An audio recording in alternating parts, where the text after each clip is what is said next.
वे मुस्कुराते फूल नहीं जिनको आता है मुरझाना, वे तारों के दीप नहीं जिनको भाता है बुझ जाना। नमस्कार दोस्तों, स्वागत है आपका बेस्टर एजुकेशन पे। आज का हमारा वीडियो है यूपी बीएड के कुछ महत्वपूर्ण लेखक के बारे में आज हम जानेंगे। तो चलते हैं हम अपने वीडियो की तरफ। कवित्री है हमारी महादेवी वर्मा, जिसे आधुनिक मीरा भी कहा जाता है। तो कभी कभी क्वेश्चन पूछ लिया जाता है आधुनिक मीरा किसे कहा जाता है, तो महादेवी वर्मा को कहा जाता है। यह एक छायावादी कवित्री थी। इनकी यामा रचना पे इनको ज्ञानपीठ पुरस्कार 1982 में मिला था। कब मिला था? 1982 में। किस कृति पे मिला था इनको? यामा पे। और पद्म विभूषण 1978 ईस्वी में इनको मरणोपरांत दिया गया था, जो दूसरा सर्वोच्च सम्मान पुरस्कार है। तो चलते हैं महादेवी वर्मा की कुछ रचनाएं देखते हैं। तो इनकी महत्वपूर्ण रचनाएं हैं यामा, रश्मि, निर्जा, निहार, दीपशिखा, संध्या गीत, अतीत के चलचित्र और स्मित की रेखाएं और गिल्लू। इनमें से मोस्ट इम्पॉर्टेंट जो है वो है यामा, रश्मि, निर्जा, अतीत के चलचित्र और स्मित की रेखाएं। ये काफ़ी बार एग्जाम में पूछा जा चुका है। नेक्स्ट हमारे कवि हैं भारतेंदु हरिश्चंद्र जी। इनका जन्म 1850 ईस्वी में काशी में हुआ था। इनके पिता का नाम गोपाल चंद्र था। इनकी मृत्यु 1875 ईस्वी में हुए थे। तो चलते हैं इनके रचना जान लेते हैं। तो इनकी रचना थे प्रेम सरोवर, पहला इनका था प्रेम सरोवर, प्रेम फुलवारी, प्रेम माधुरी, भारत दुर्दशा, सत्य हरिश्चंद्र, भारत जननी, अंधेर नगरी।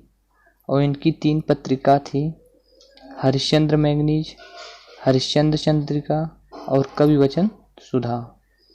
अब इसमें क्वेश्चन जो बार बार एग्जाम में पूछा जा चुका है वो है भारत दुर्दशा, जो कि मोस्ट इम्पॉर्टेंट क्वेश्चन है। भारत दुर्दशा, अंधेर नगरी और पत्रिका में पूछा जा चुका है कवि वचन सुधा। तो ये 3 आपको, एक और सत्य हरिश्चंद्र, ये आपको याद जरूर कर लेना है। नेक्स्ट हमारे कवि हैं सुमित्रानंदन पंत। इनका जन्म 20 मई 1900 ईस्वी में हुआ था और मृत्यु 19 दिसंबर 1977 ईस्वी में। इन्हें प्राकृतिक के सुकुमार कवि भी कहते हैं। तो कभी कभी क्वेश्चन पूछता है प्राकृतिक के सुकुमार कवि किसे कहते हैं, तो प्राकृतिक के सुकुमार कवि सुमित्रानंदन पंत को कहते हैं। इन्हें चिदंबरा पर ज्ञानपीठ पुरस्कार 1978 में दिया गया था। और इन्हें काला और बूढ़ा चाँद के लिए साहित्य अकादमी पुरस्कार 1960 ईस्वी में दिया गया था। सुमित्रानंदन पंत की रचनाएं चिदंबरा, पल्लव, वीणा, गुंजन, लोकायतन, जिसमें से मोस्ट इम्पॉर्टेंट चिदंबरा, पल्लव, ये 2 काफ़ी बार एग्जाम में पूछा जा चुका है। नेक्स्ट है हमारे आचार्य महावीर प्रसाद द्विवेदी। इनका जन्म 1864 ईस्वी में, स्थान दौलतपुर, रायबरेली, उत्तर प्रदेश में हुआ था। इनके पिता का नाम राम सहाय द्विवेदी था। इनकी मृत्यु 1938 ईस्वी में हुई थी। तो काफ़ी बार इनका जन्म पूछता है, दौलतपुर, रायबरेली, उत्तर प्रदेश में हुआ था।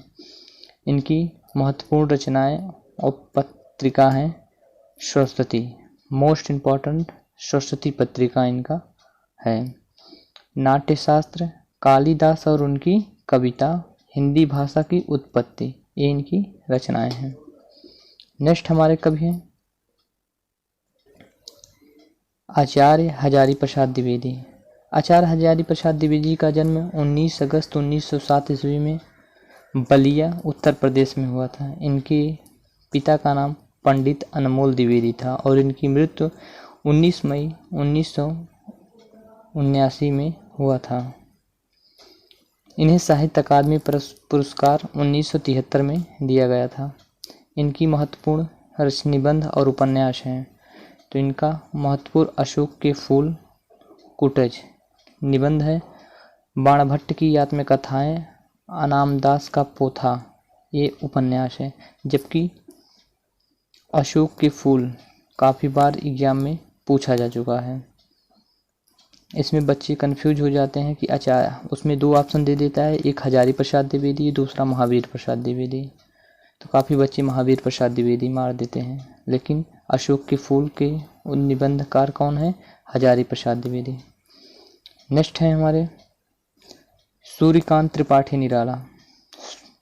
इनका जन्म 21 फरवरी 1896 ईस्वी में और मृत्यु 15 अक्टूबर 1961 में हुआ था। यह इन्हें क्रांतिकारी कवि भी कहते हैं। तो क्रांतिकारी कवि भी सूर्यकांत त्रिपाठी निराला को कहते हैं। आनंद मठ का हिंदी में अनुवाद किया था इन्होंने। तो आनंद मठ का हिंदी अनुवाद किसने किया था? क्रांतिकारी सूर्यकांत त्रिपाठी निराला जी ने। और आनंद मठ के लेखक कौन है? बंकिम चंद्र चट्टोपाध्याय। इनका महत्वपूर्ण रचनाएं हैं अनामिका, परिमल। कौन कौन से हैं? अनामिका, परिमल, अपरा, नए पत्ते, अणिमा, गीतिका, बेला। लेकिन मोस्ट इम्पॉर्टेंट जो आपको याद करना है वो है अनामिका, परिमल और गीतिका। नेक्स्ट है हमारे अज्ञे जी, जिनका पूरा नाम सच्चिदानंद हीरानंद वर्षैन अज्ञेन। इनका जन्म 7 मार्च 1911 ईस्वी में कसाया उत्तर प्रदेश में हुआ था। इनके पिता का नाम श्री हरिश्चंद्र शास्त्री थे। इनकी मृत्यु 4 अप्रैल 1987 में हुआ है। साहित्य अकादमी पुरस्कार के लिए इन्हें 1964 में दिया गया। इनकी प्रमुख रचनाएं हैं कितनी नाव में कितनी बार, जो कि बार बार पूछा जा चुका है एग्जाम में। तो कितनी नाव में कितनी बार, सीख है जीवनी, अपने अपने अजनबी, नदी के द्वीप। नेक्स्ट है हमारे रामधारी सिंह दिनकर। रामधारी सिंह दिनकर का जन्म 23 सितंबर 1908 ईस्वी में मुंगेर जिला बिहार में हुआ था। इनके पिता श्री रवि सिंह और इनका मृत्यु 24 अप्रैल 1978 में हुआ था। उर्वशी के लिए इन्हें ज्ञानपीठ पुरस्कार मिला था। कब मिला था उर्वशी के लिए? 1972 ईस्वी में। ये ज्ञानपीठ पुरस्कार आपको जरूर याद रख लेना है। उर्वशी के लिए इनको कब मिला था? 1972 में। इनकी प्रमुख कविताएं हैं उर्वशी, जो कि ज्ञानपीठ पुरस्कार मिला था, कुरुक्षेत्र, हुंकार, परशुराम की प्रतीक्षा, अर्धनारीश्वर, संस्कृत के 4 अध्याय, सीपी और शंख, रसवंती। इनकी प्रमुख रचनाएं हैं। नेक्स्ट